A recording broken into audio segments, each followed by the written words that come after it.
Times of crisis are always great times for fake news and propaganda. Now to the growing number of hoaxes that are popping up online. Fact-checking has the potential to be... The communication of this information is part of our response to a global health crisis. Welcome to Disinformation in Times of Crisis, a podcast on how media professionals can prevent the spread of disinformation.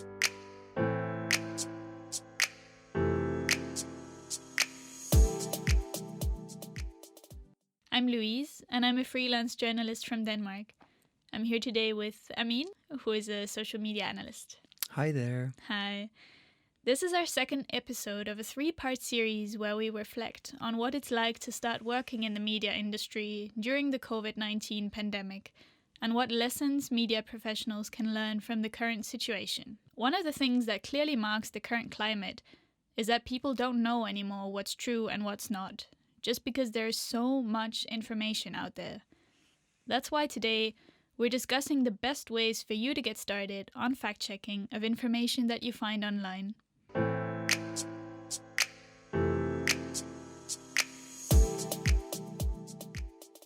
YouGov conducted a worldwide poll in May 2020 on who people across the world trust the most when it comes to COVID-19. In most countries that were surveyed, the media is the least trusted. In Denmark, where I come from, trust is already quite low, with only a bit over 50% trusting the media's coverage.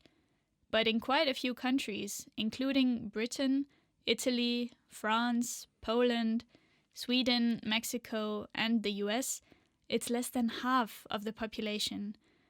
I mean, you're from Iran originally. What is the public's trust like there in the media? Well, trust in media in Iran is a tricky topic. There are several news sources and their coverage is often contradictory. One of the sources belongs to the government, which is the one that right-wing people mostly listen to. And there are the newspaper and the magazine, and they are regulated by the government, so they are tweaked by the authorities.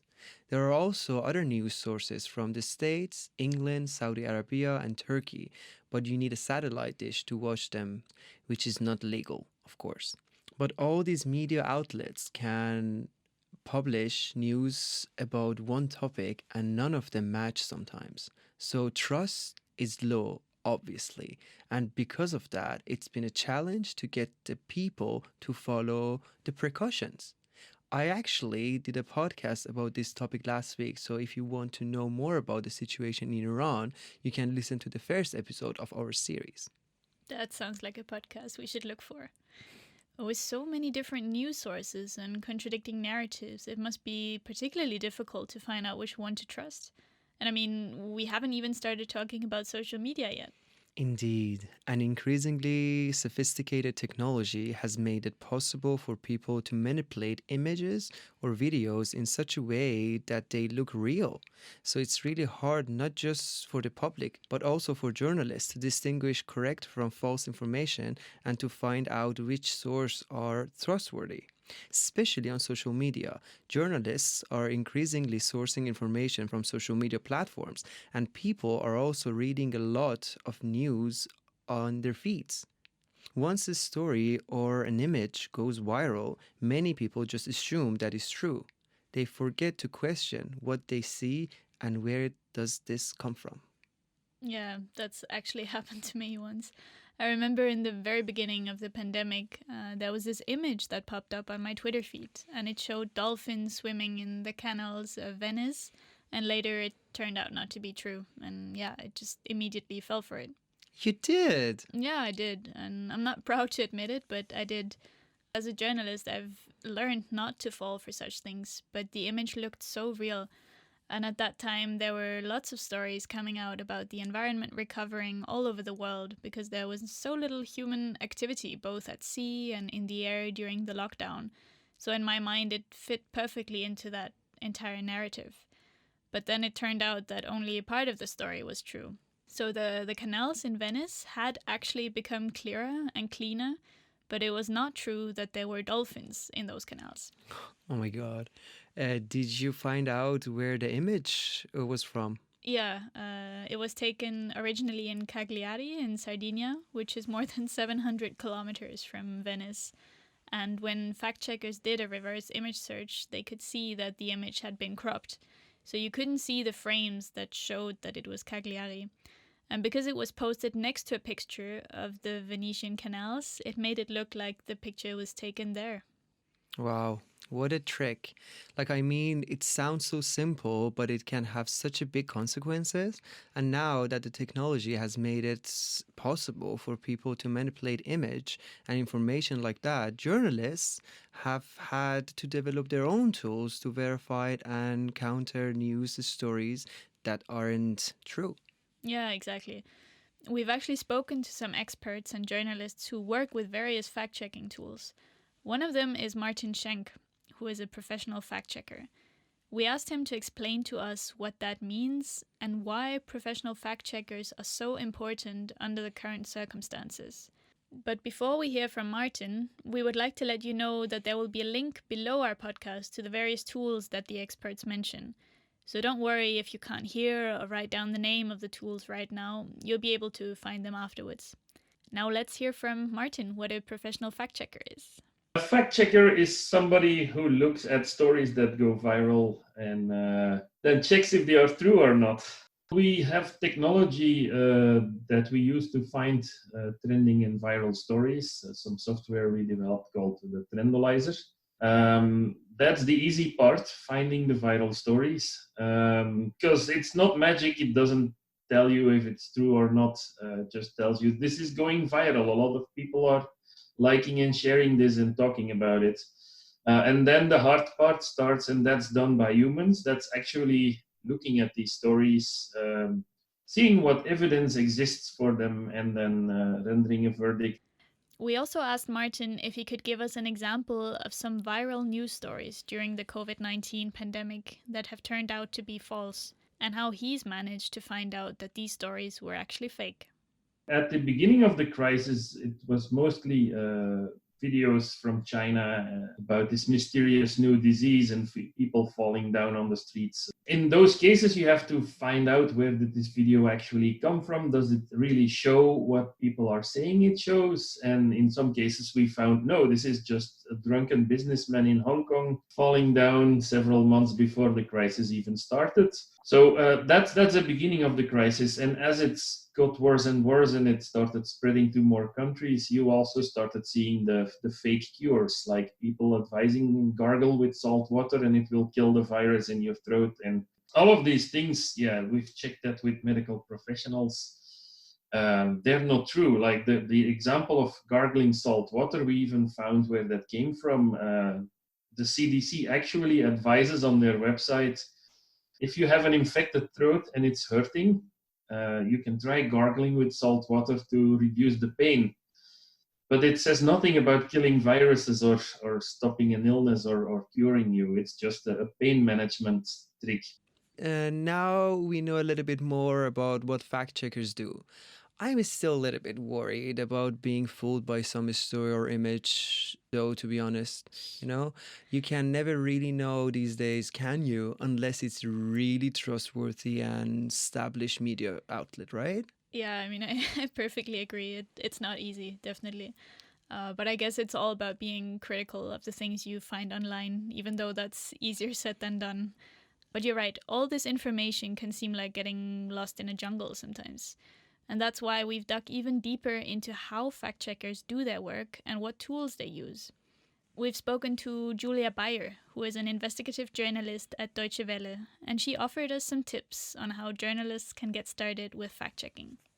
They just need to start. It's especially for journalists, it's not rocket science. It's the same journalistic questions we have to answer, like what happened, where did it happen, when did it happen? The only thing that adds on this is that we are using digital tools. The first thing always is to do a reverse image search. So you see a picture, you see a video.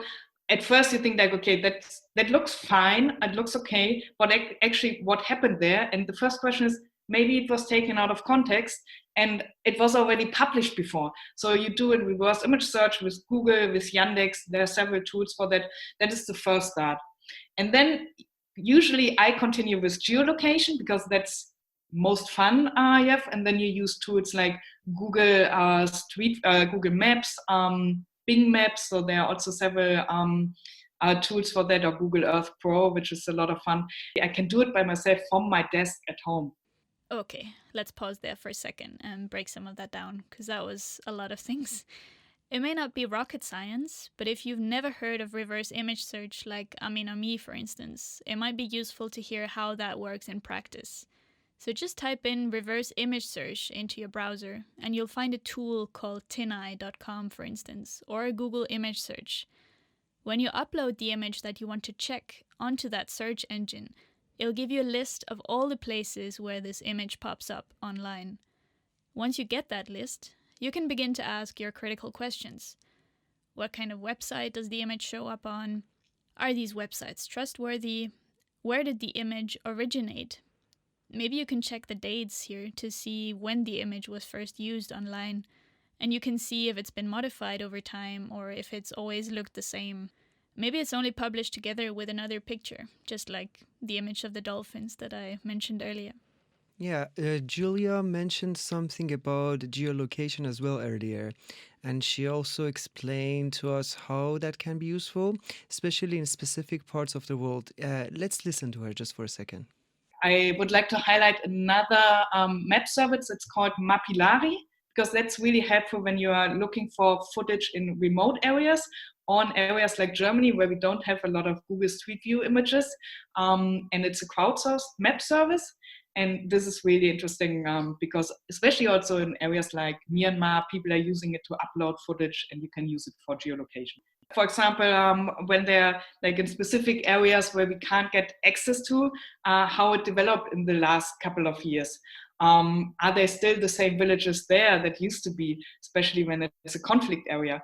But also there's a lot of footage being uploaded, especially on Facebook, and the people need to, and myself as well, we need to verify this and we need to find out, is it really happening in Myanmar?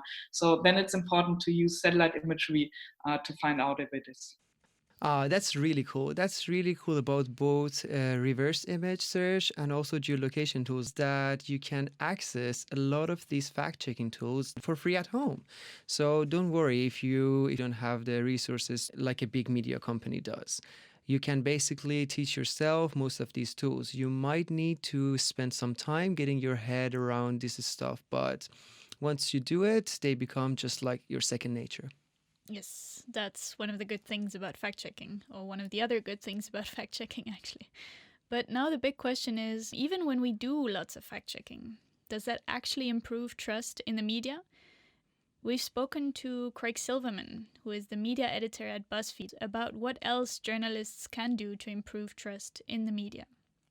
I think we need to think about how we serve the communities and the audiences, that it's our job to help inform. And so part of that is, a simple thing when you're interviewing people. I think you need to realize that they're putting a lot of trust in you to have their words and their views accurately represented. You need to think about what needs to go into the story to do that accurate representation, but also to serve the people reading it. And I think having a kind of community-oriented mentality of, who are we serving? What information do they need? How do we help them go about their day? How do we keep them informed? And how do we, behave as a responsible member of society and of the community? Those are some of the overarching things beyond just, the work of fact-checking and verification and some of those fundamental pieces. Really thinking about where do we sit and who are we serving is a fundamental core thing that we should keep in mind every day. Now, another way to serve your community better is also to show your audience how you put together a story or how you verified something. For instance, if you're countering a fake news story, you can show or explain to people that the photo you're talking about has actually been around for 5 years already, and you can show where it was originally taken and so on. So you're actually trying to be more open and more transparent about your work, which makes people trust you more as well. We've also asked Martin Schenk, who you heard from earlier already, what else you can do to show people that you are telling the truth. Providing your sources and providing all the evidence, not just it's true because we say so, but it's true because here's a study and there's a table and here's an expert who says. So provide all these links all that evidence so people can go and look at it themselves. We also try to avoid loaded language.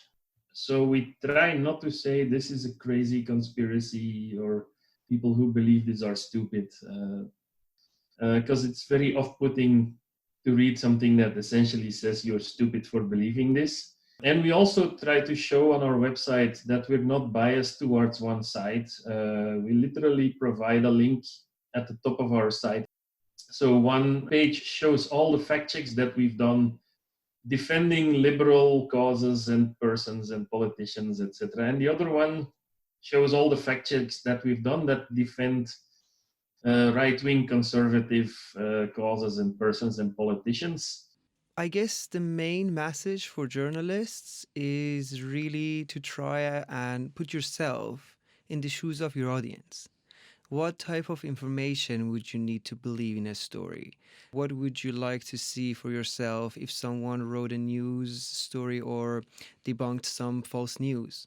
If you want to hear more about how journalists can improve trust in the media, our colleague Anastasia also deals with that in the third part and final episode of our series. Yes, I love that podcast, by the way. But yeah, let's just try to summarize some of all that before we end. I think we can divide the verification process into roughly 3 steps. What do you say? Yeah, let's do that. I like 3. 3 is my lucky number. That's how I remember things. I guess the first step would be to do a simple Google search. Easy. So if you find a story, look it up on Google or whatever browser you use. Maybe someone else has already fact-checked that up. So then you don't even have to do all this hard work. You can also start with a reverse image search we already mentioned like a couple of minutes ago that we heard from Julia. Yes, exactly. And second step, I guess if you find an image or a piece of information that has been manipulated or that is entirely false, just try to place it into a broader context for a second. So think about who the original source is. Why does this image or story appear on your newsfeed all of a sudden? What was the original source trying to achieve with that bit of false information? And step 3 is my number again. Yeah, go for it. If you do find a piece of disinformation, I think it's kind of your responsibility. You can share it on your professional and or personal network. It's already great if you decide not to spread that piece of information further on your social media platforms or in the news. But it's even better if you let other journalists and the public know that this is false or, for instance, misinformation by writing a post about it on social media or any other website that you can reach. Yeah, you're absolutely right. And then you really just have to start getting your hands dirty and experiment with all the different tools like we heard from Julia. Yes, but all this talk about tools shouldn't stop us from remembering the biggest tool we have. Can you think of one? I think I might have an idea, but let's see what you have in mind for us. Yes, let's hear from Nico Dekens, who is an investigative journalist specialized in open source intelligence gathering and analysis, about what his favorite tool is. My most favorite tool is still my mind, because without an idea and a proper idea, you cannot pick the tools from your toolbox. Just think and doubt everything. I guess that's the biggest takeaway from today. If you're not thinking critically about the content that you have in front of you, all the fancy tools that you've just heard about might not be that useful after all. But before you run off, we also have a similar piece of advice that you can take with you from Craig Silverman. The most important thing is you have to practice it and you have to apply it. It's actually more accessible than people think it is. So I do feel, within a few hours, someone who's actually made an effort to learn something can come away with some very good foundational approaches. That's some really good advice over there, from the master, of course. Practice makes perfect, and hard work does pay off in this context. Yeah, I guess it does. And with that, I think we've reached the end of our episode. Did we? We hope that you enjoyed it as much as we did and you learned something new. We certainly had a lot of fun sharing all these tips and tricks with you. And thank you for listening in.